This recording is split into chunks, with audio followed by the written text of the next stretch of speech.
जय बनारस, हर हर महादेव। कैसे हो आप लोग? तो आज है सोमवती अमावस्या और मैं सुबह 4 बजे उठ के घर में मैंने झाड़ू वगैरह लगाया। उसके बाद हम नहा धो के करेंगे फेरी देने की तैयारी।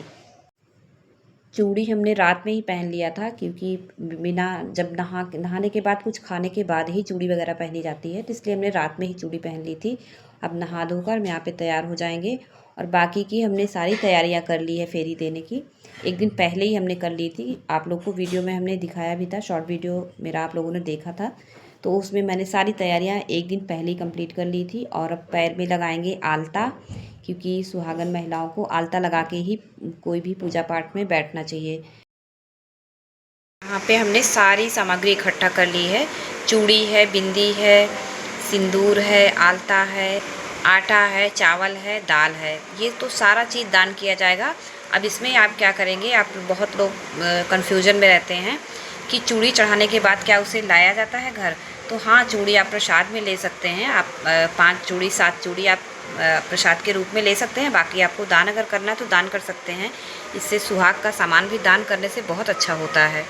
तो इस तरह से हमने सारी तैयारी कर ली है। चावल भी हमने भिगो के रख दिया है।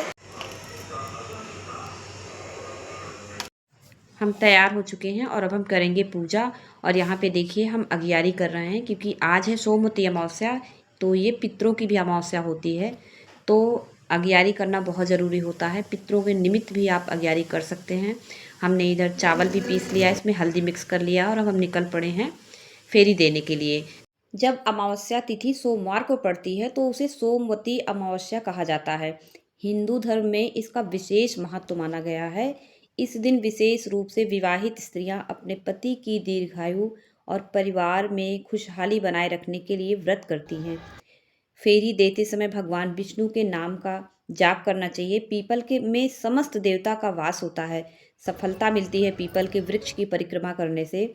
और पीपल देवता में तो समस्त देवता का वास होता ही है, माँ लक्ष्मी का भी वास होता है।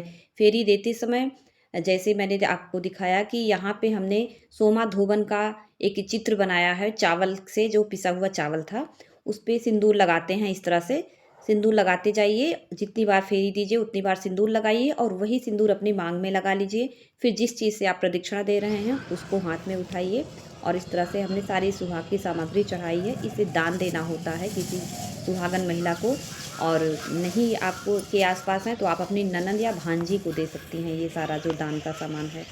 और इसके बाद अगर आपका मन है तो आप पूरा दिन व्रत कीजिए फलाहार करके, नहीं तो आप तेल और लहसुन प्याज छोड़ के आप खाना खा सकती हैं। तो इस तरह से मेरी प्रदक्षिणा पूरी हो गई है। हमने प्रदक्षिणा दे दी। अब यहीं पास में एक मंदिर है तो चलिए आप लोग को वहाँ भी दर्शन कराते हैं।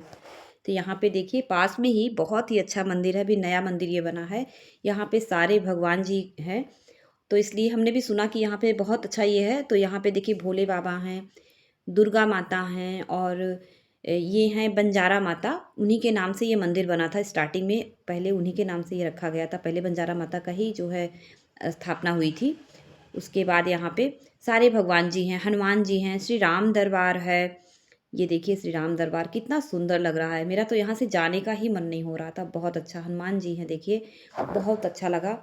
और चूंकि हम यहाँ पे आए थे देने की, मतलब कोई मिलेगा तो यहाँ पे दान दे देंगे। यहाँ दुर्गा मैया देखिए कितनी प्यारी लग रही हैं, माता रानी।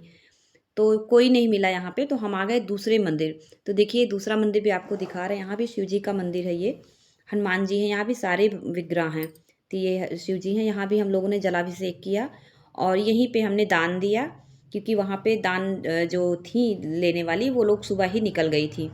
और ये पूरा गार्डन है, बहुत बड़ा बगीचा है। तो इस तरह से मेरी सोमवती अमावस्या की जो फेरी थी, परिक्रमा थी, वो पूरी हो गई है। और यहाँ पे हमने दान वगैरह दे दिया जो देना था। और ये मंदिर का पूरा आपका हम दिखा दे रहे हैं घुमा के।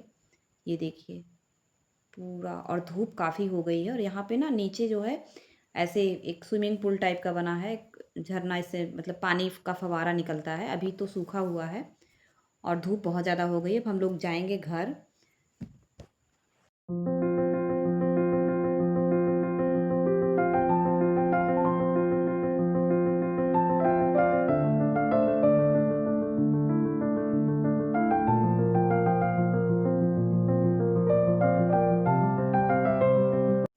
यहाँ भोले बाबा के मंदिर में हमने जलाभिषेक किया और दिया वगैरह जलाया यहाँ पे। और इसके बाहर भी बहुत सारे देवी देवताओं का जो विग्रह है वो बना हुआ है, तो आप लोग भी दर्शन कर सकते हैं। आज सोमवार भी है और एक ये मंदिर था और एक वो मंदिर, हमने 2 मंदिर आप लोगों को दिखाया। तो अब चलते हैं घर क्योंकि बहुत ज़्यादा धूप हो गई है।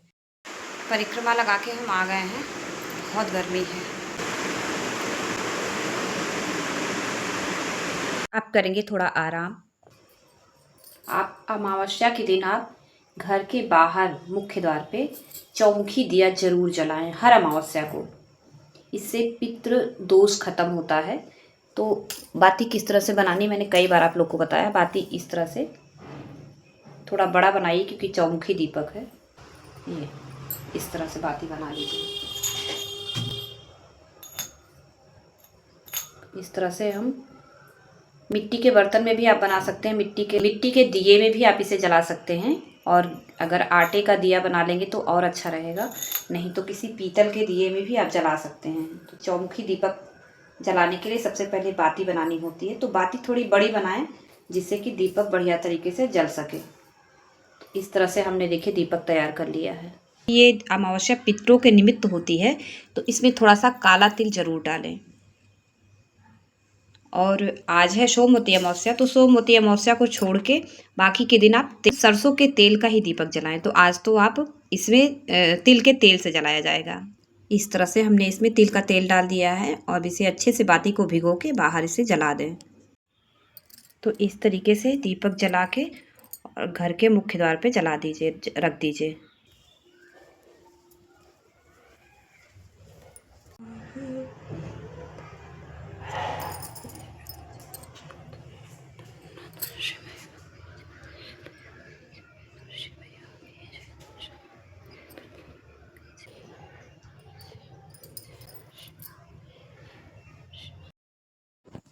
तुलसी जी में दीपक जलाने के बाद हमने शाम के समय तुलसी जी में दीपक जलाया। उसके बाद हमने ये लोबान की धूनी पूरे घर में दिखाई।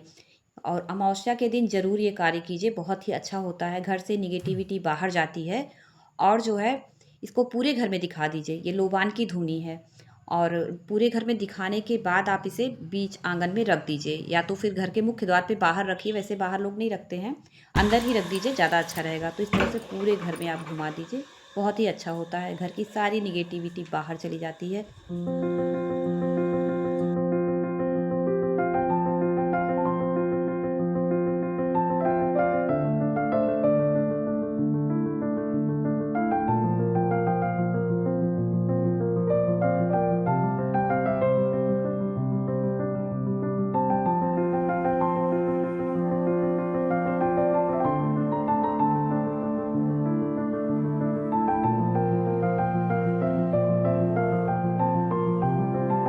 उम्मीद करते हैं कि वीडियो अच्छा लगा होगा और वीडियो में जो दी गई है जानकारी वो भी आप लोग को पसंद आई होगी और जानकारी आप लोगों के लायक भी होगी। मिलते हैं अगले ब्लॉग में, तब तक के लिए जय काशी, हर हर महादेव।